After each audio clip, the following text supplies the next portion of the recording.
Good evening. I'm Lieutenant Colonel Ron Elkema, Commanding Officer of the 48th Highlanders of Canada.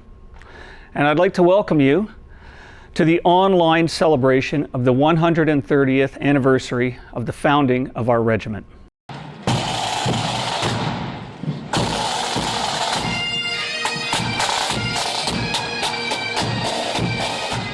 For the past 19 months, we have been unable to conduct our regimental events and ceremonies in the traditional manner. The regiment on parade in full dress, led by the pipes and drums with colors flying.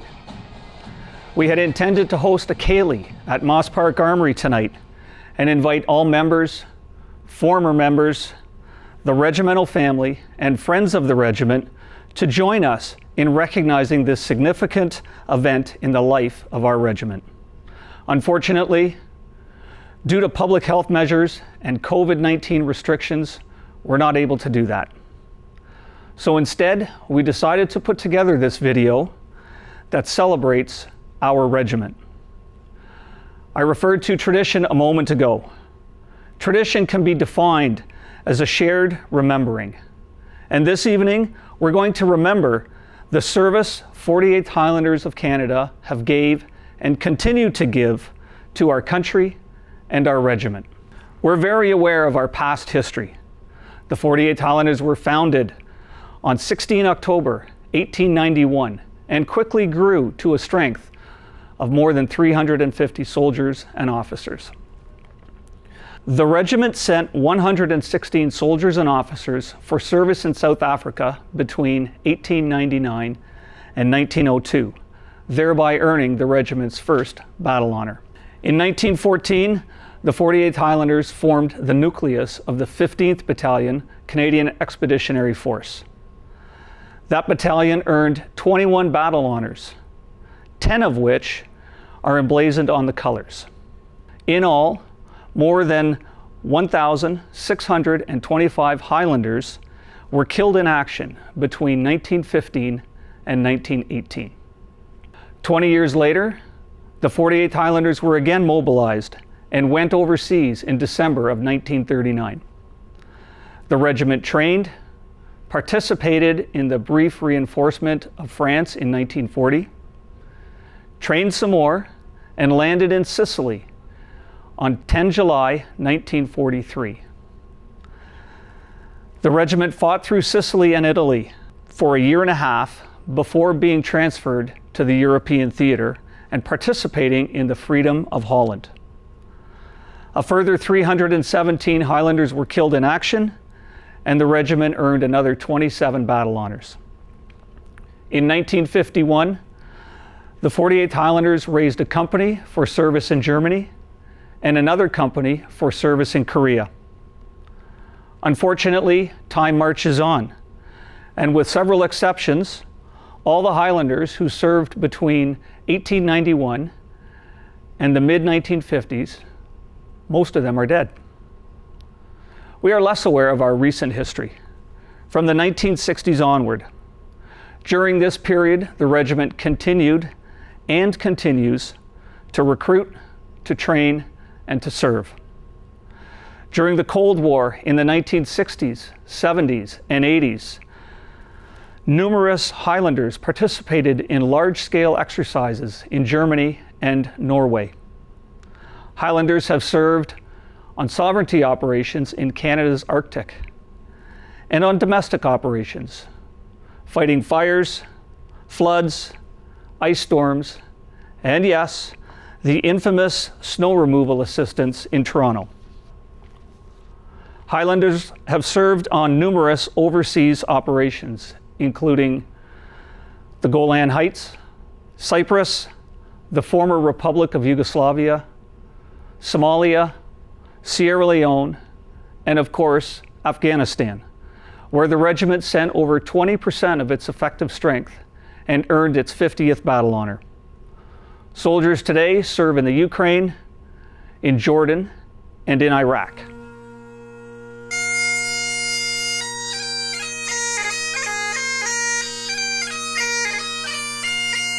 I would be remiss if I did not mention the work done by the pipes and drums. countless events worldwide.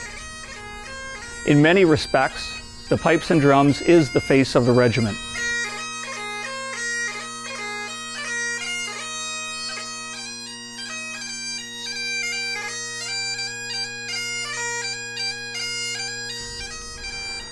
While I have touched on the first 70 years of the regiment, the focus of this video is going to be on the period from the mid-1960s until today. You will see photos and hear from serving members and former members. Take note of the regiment's diversity. In the early years, the 48th Highlanders were predominantly made up of soldiers from a Scottish background.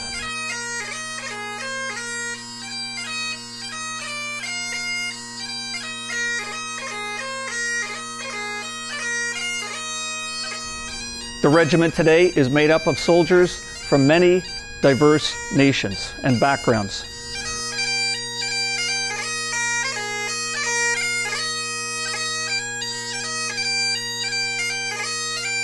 The important thing, though, is that all Highlanders, those who served in the past and those who serve today, share a common belief in our regimental motto, in our ethos, and in our values.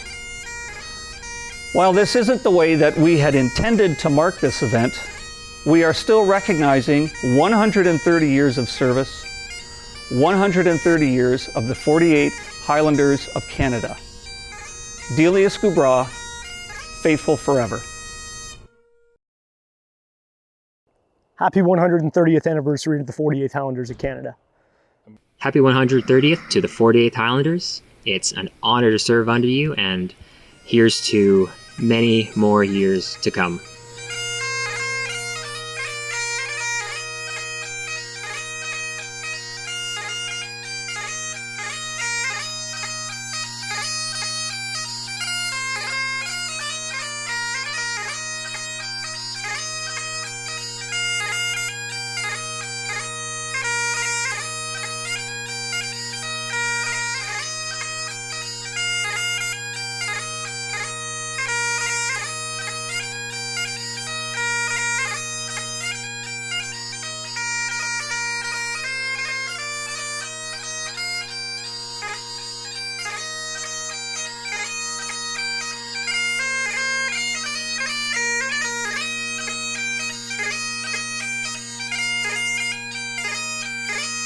My connection with the 48th was through Ken Wells, who's a sergeant in the pipe band, and he wasn't really my stepfather, but he dated my mother for over 50 years, starting from the time I was 5 or 6. So when I was 16, I was told, "You're getting a summer job. Ken's taking you down to the recruiting office tomorrow." And so he took me down to the armory here, kind of launched me into the office, and the corporal said, "Are you sure you want to join?" And I'm like, "I'm 16 years old. I don't know what I want. I have no idea." So I joined. And 2 days after I turned 17, I was on my recruit course. That was 1978. And I didn't love it at first. Recruiting basic, I had my head down. I'm like, I'm going to do this. Stuck it out for the summer, made some good friends, and then I just stayed on after. Once I joined the Army and started teaching, you're doing drill and you're doing all these lessons as a 19 and 20-year-old. Eventually I got my master's in education, and I've trained people around the province in other things for the last 20 years. So yeah, it did have a big impact. So infantry really appealed to me. So I came with that in mind, and I was introduced to 2 regiments at this armories. I walked in to the recruiting office, and the member that really sold me on it was actually Ace Duncan. He was a recruiter at the time. And if anyone knows Ace, he had quite the personality. So right off the get-go, I had a really good impression of the regiment. And I was excited about the next prospects. So at that point, I continued it. And a few years later, I had just found I really enjoyed it. It afforded me opportunities that I did not have previously. So it became something I pursued even when that undergraduate option had closed for me at the time. So it's just something I continued with, and 18 years later I persisted with. friends saw an ad in the paper, said earn some extra cash with the Canadian Forces militia at that time. And so 3 of us went down. It was a Friday night, and it was a parade night that they were in the kilts. And the other 2 saw it, and they said, oh, geez, yeah, this isn't for me. And they pretty much left right away. And I said, you know what? My last name is Lauder, and I got some Scottish in me somewhere, so I wasn't too afraid. I thought it might be a good pickup line, too, wearing a kilt.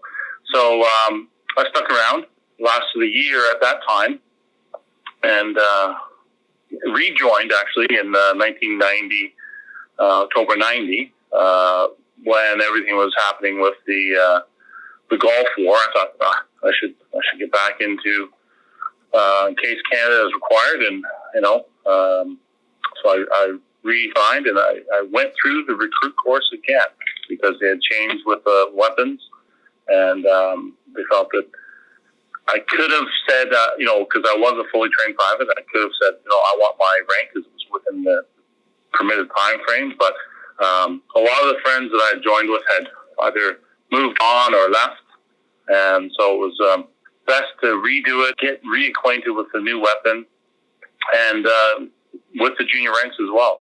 And the reason why I joined the Canadian Armed Forces is simple. I'm a firm believer of because I can, I must. I am in the mind state of because I'm physically, mentally able to do the job of a soldier, it is my duty to do that.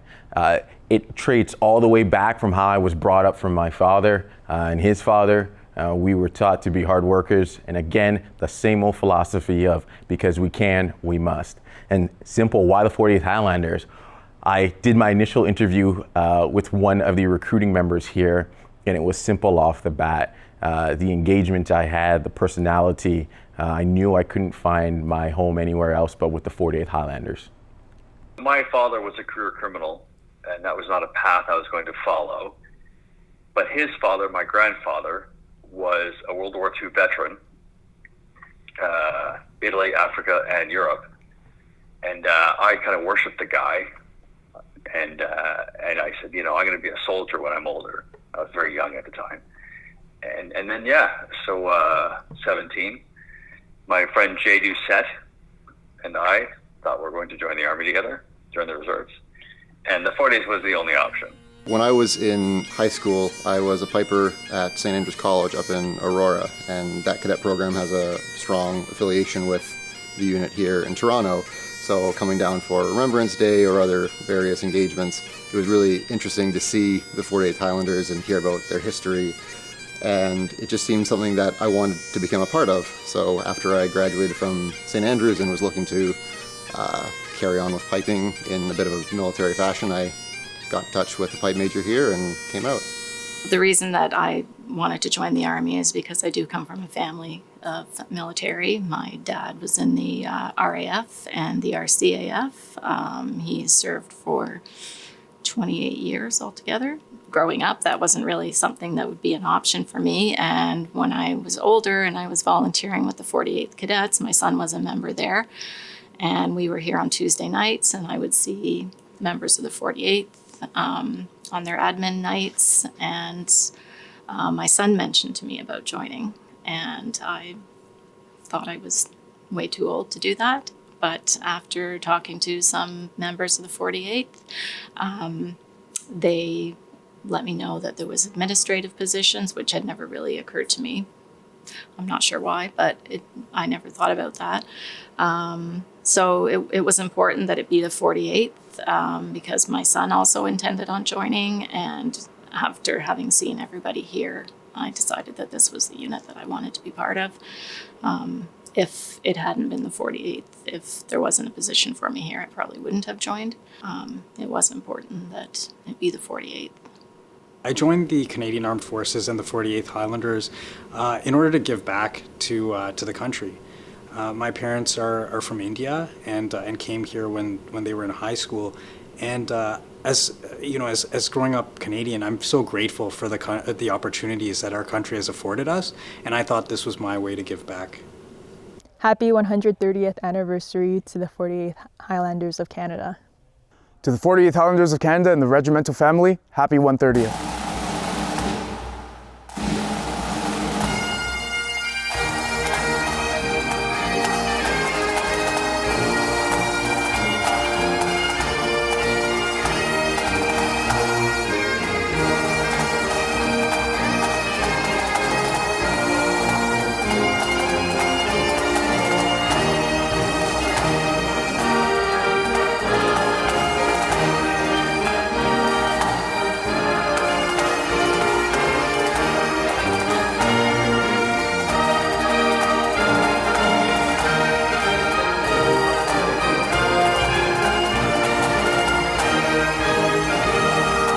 high point for me was mentoring and coaching the Canadian Patrol concentration teams that we would send.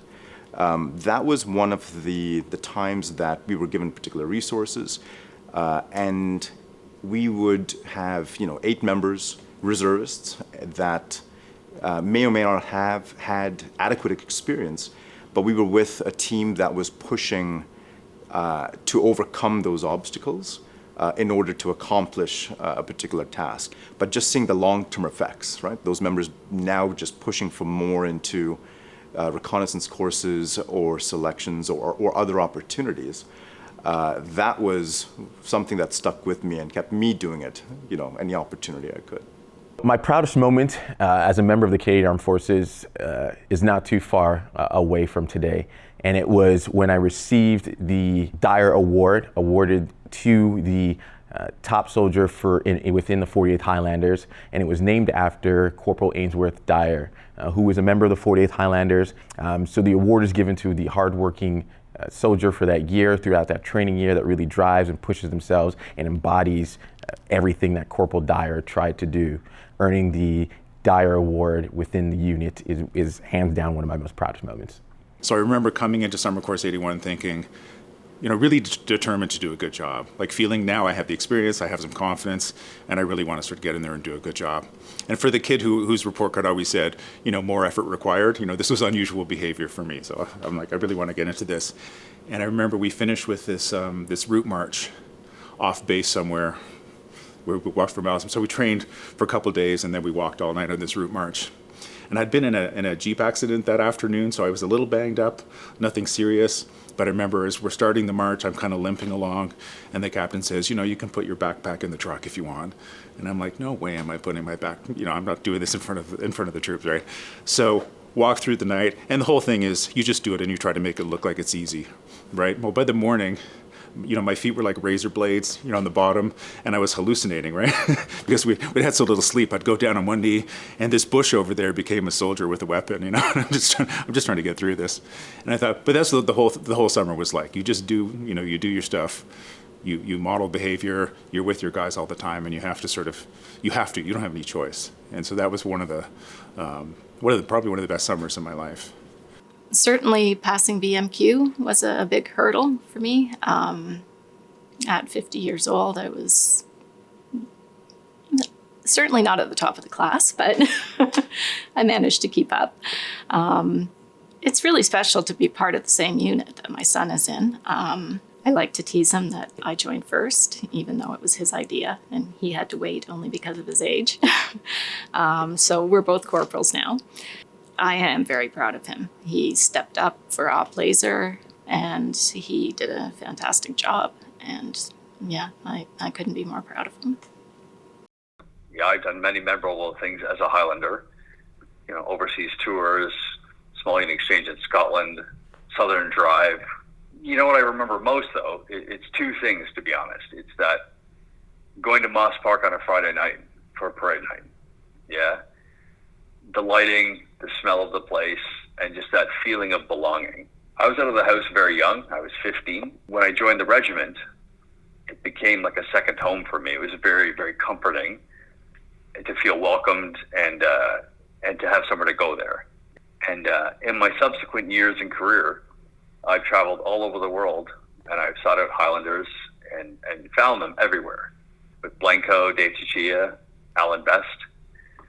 When I was in Haiti in 2000 and whatever for the earthquake response as a civilian, I met Mike Walker there. There's always to find Highlanders. The regimental family is extensive and it goes everywhere. And I always thought that was fantastic. I think one of the biggest things is the Maple Leafs home opener. Just have to hear 1 or 2 bars of the 48th Highlanders.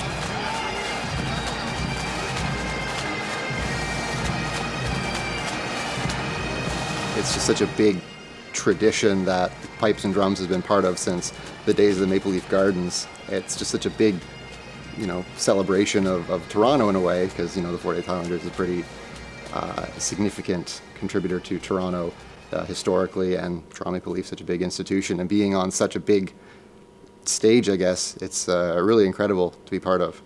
So that's probably the most memorable thing, doing that a few times over the years. So relatively recently, the unit had a ruck march challenge due to COVID, so we are all logging kilometers at home.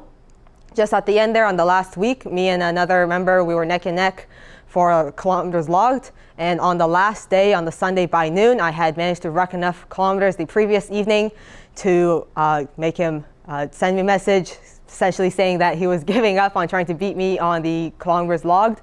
That was more of a proud moment for myself because I was significantly shorter than the other member, and I've always thought rucking was one of my weak points. One time that really stands out for me in my military career is when I was deployed on Operation Laser. So I was assisting with efforts to combat COVID-19 in Ontario. So I was deployed to CFB Borden, and it was a great experience. I worked in operations, and I was the information management officer. So it was definitely a position that was very behind the scenes. But what was great is that even though it was behind the scenes, I found I was recognized for my work. I was a second lieutenant at the time, and the commander of the Canadian Army came through and gave me a coin for my efforts. So that was a very proud moment for me. Happy anniversary to the 48th Highlanders of Canada. Here's hoping to another 130 more years. Happy anniversary to the 48th Highlanders. Happy 130th anniversary to the 48th Highlanders of Canada.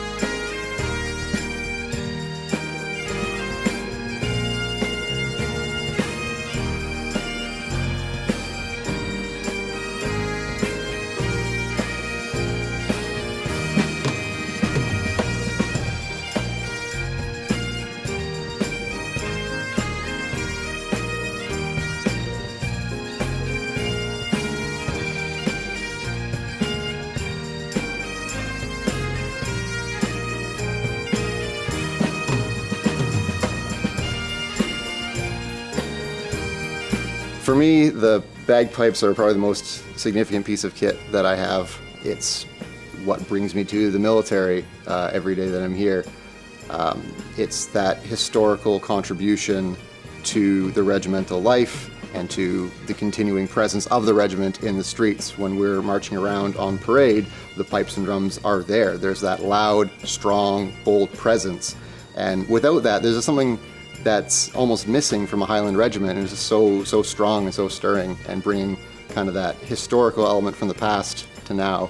It's pretty powerful. I like being like feet on the ground, me and my rifle, and just that's it. I don't want to have a helmet on. I don't want to have a backpack. I don't want to be sitting in the back of a grizzly. You know, really for me, it was that sort of pure kind of thing. So I feel like I wanted to be like John Wayne, who never had to carry anything more than a pistol, right?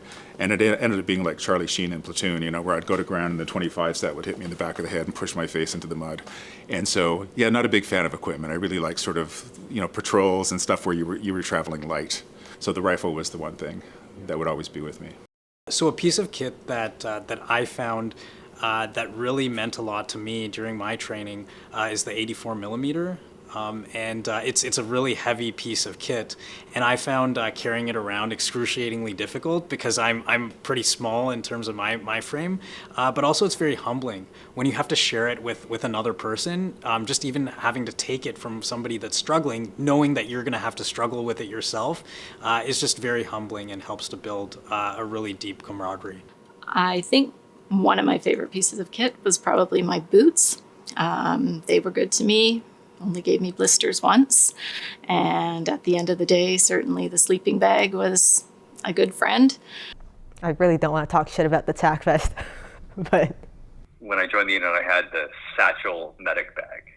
You know, it's a piece of crap.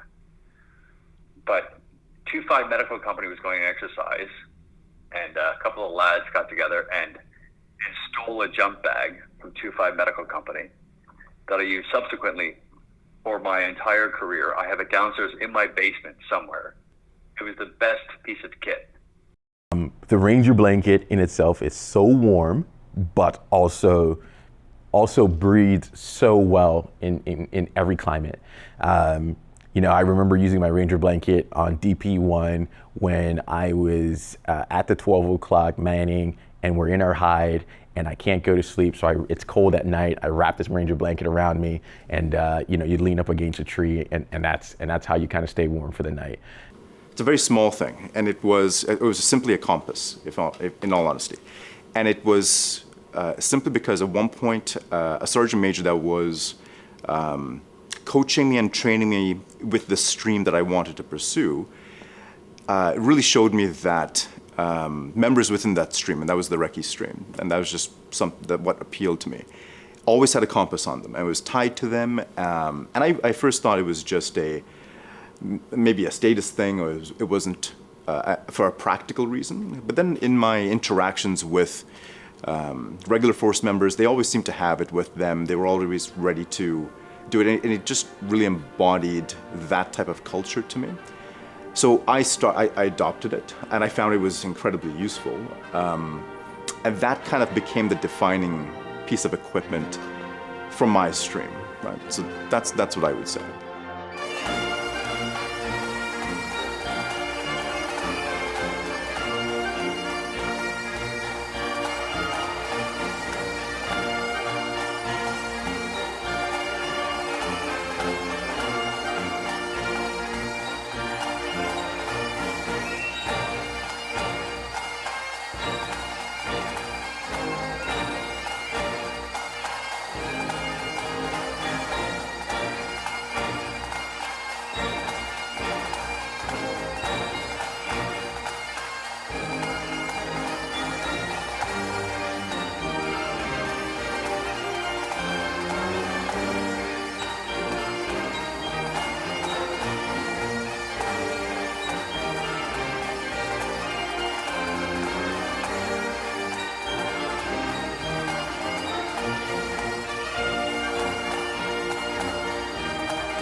We've now reached the end of the 130th anniversary video.